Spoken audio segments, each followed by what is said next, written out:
Tanjiro here, and today we'll be covering the highly anticipated second part of What If Tanjiro had moon breathing. But now, without further ado, let's get straight into part 2. On Tanjiro's journey to meet with the water trainer, he was met by a demon who intended on killing both him and his sister. When Tanjiro realized he was being attacked, he grabbed a stick nearby and, having a bit more cool and collected nature in this What If, was able to defeat the demon with only a wooden stick. Tanjiro pinned the demon's head onto a tree as he picked up a large rock, throwing it at the demon from as far as, no matter how beautiful life was to him, his bond to his sister was just much more important. But the demon just regenerated, and so Tanjiro focused on just keeping him in place until behind him a man came. "You're doing a fine job there," and the sun came up burning at the demon with Nezuko hiding in the hut. When he turned around, he saw an old man with a red mask praying to the graves of the old people, where he quickly joined him.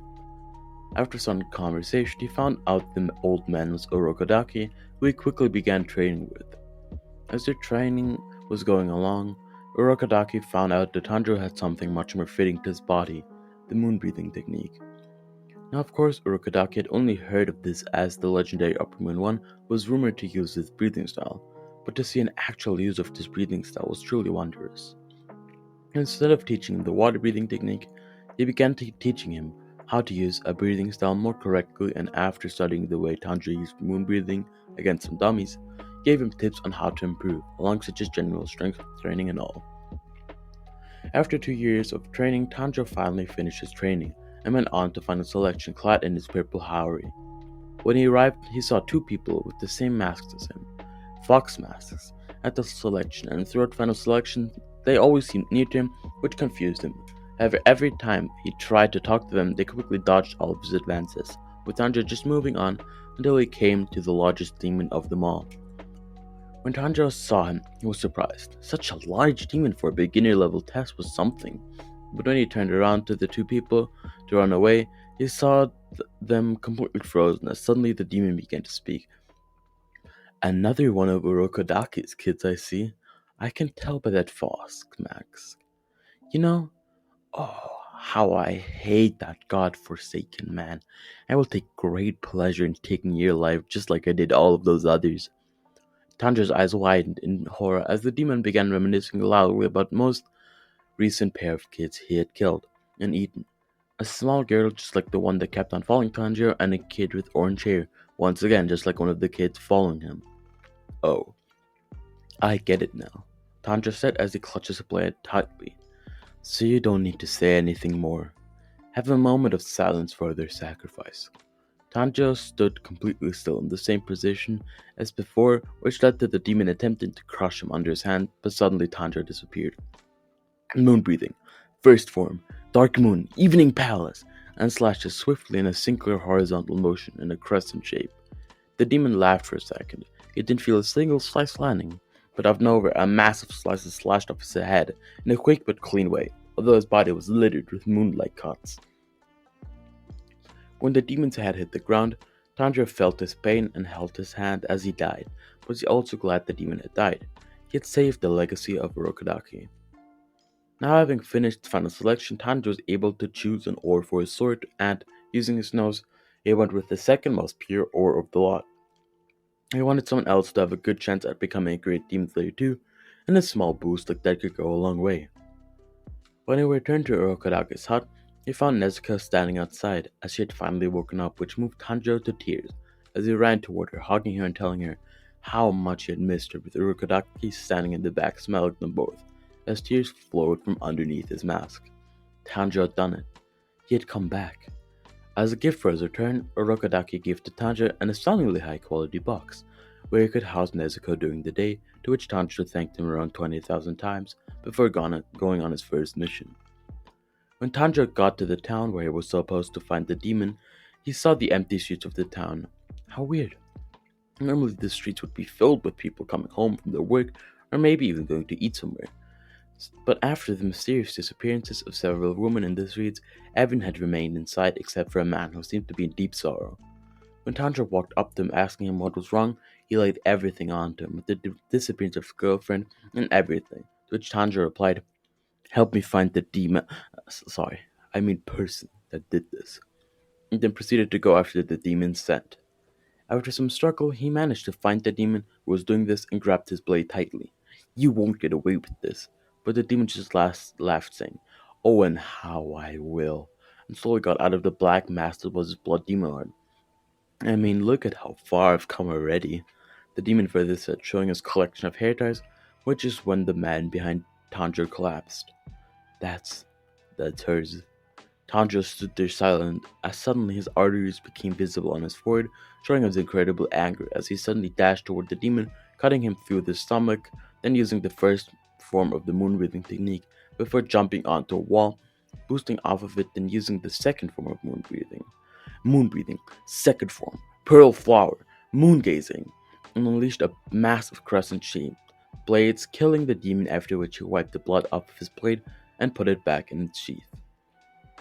Now every other demon slayer would just leave, but Tanjiro prayed for the demon, as it was still a life lost, before collecting the hair ties, giving the man that of his girlfriend's, before burying the rest and laying the woman to rest. He proceeded to also give the man some comforting words before leaving, but as he was leaving the village, his crew came screaming for him to go to Asakusa, and even after Tanjiro showed a little tiredness, the crew just shouted at him, telling him to go now, and Tanjiro laughed a bit. The life of a demon slayer was even more stressful than he had imagined. When he got there, he was absolutely shell-shocked. It was so bright here. He knew that towns had the people going through them in the night, but he had no idea the cities were so developed. They had such bright lights. "My eyes hurt so bad," Tanjiro whispered to himself before going to a small shop where he ordered some noodles. But suddenly something was wrong. A smell so familiar it could make him puke. "Kibutsuji Muzan," he thought to himself in so much anger he couldn't hide the arteries and veins popping out from his forehead, as his eyes lost their usual kindness as he grasped the man's shoulder, and, looking at his face, this really was the man that had killed his family and so many others. Oh, how he hoped to kill him now, but there seemed to be something unusual. He had a family, and not just that, a family of humans? This makes absolutely zero sense. Muzan, the man who had killed so many, proceeded to act all friendly with his family, until his arm moved so fast no one could see where he was. He suddenly turned another man to a demon before escaping with his family. Tanjiro quickly put a cloth into the demon's mouth to stop him from eating anyone before screaming at Muzan. "Muzan Kibutsuji, you won't get away forever. No matter where you crawl to, no matter what hell you try to do to stop me, I'll catch you. I will hunt you until the end of time, to hell and back even. I will never, ever forgive you." And Muzan suddenly stopped as the hair on his neck stood up. Those words. Oh, and those familiar earrings. His anger spiked, but Muzan collected the rest of his cool and began running once more with his child and wife. As Tanjiro tried his best to keep the demon on the ground, his anger still all over the place, the police tried to get him away from the man, but Tanjiro shouted at them that this man had killed no one yet. As he was struggling to keep the man in check alongside keeping the police away, his vision was suddenly clouded by a mass of flowers, with even his incredible sense of smell being overloaded with the scent of them. Tanjiro looked around in a bit of panic, thinking it might be an attack from a demon. However, when he had found the person who caused this, he saw a woman and a boy, and the woman began to speak. "Even those who have turned to demon, you still call them man. You're even trying to save him." She smiled a tiny bit, saying, "So I'll help you as well." And Tanjiro realized the two of them were demons as well, but they were different. They didn't have that signature bloodlust of a demon. Maybe they were similar to Nezuko. The woman even said that her end goal was to defeat Muzan as well. How weird. After eating and paying at the noodle stand, it was taken to their home where the lady, who introduced herself to be Tamayo, was in the process of helping the man's, who had turned into a demon's, wife. As it turns out, this pair of demons wasn't as similar as Nezuko as Tanjiro thought. They would be, as they still needed to consume some blood, but there was still a matter that pressed on Tanjiro's heart so hard that he thought he might explode if he didn't ask right now. Is there a way to turn Nezuko back to a human? And the answer was, there is one, yes. And after some discussion on the matter, Tamayo told him to bring her samples of blood from higher level demons so she could study the blood, to which Tanjiro nodded. As they sat in a temporary silence, a Tamari ball began absolutely demolishing the house from the inside. Tanjiro quickly made sure that Nezuko would be fine before jumping out shouting at the other two, "Keep yourself safe. I'll deal with this one," and drew his sword before boosting off of the walls of the house where he attempted to slice through the demon, who was throwing the Tamari bolts, but he was stopped midway through the slice as he was thrown into the air by an invisible arrow. How is he supposed to deal with this?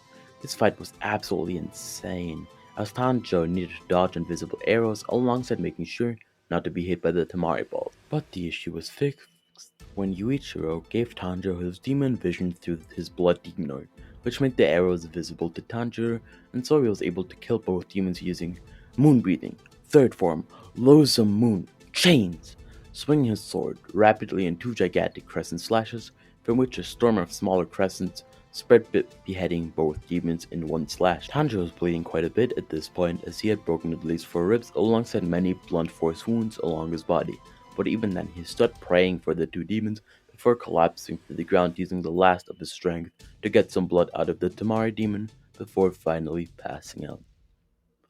Now I hope you all enjoyed this part of the What If. If you did, make sure to like and subscribe, but without further ado, this is Tanjiro, and I am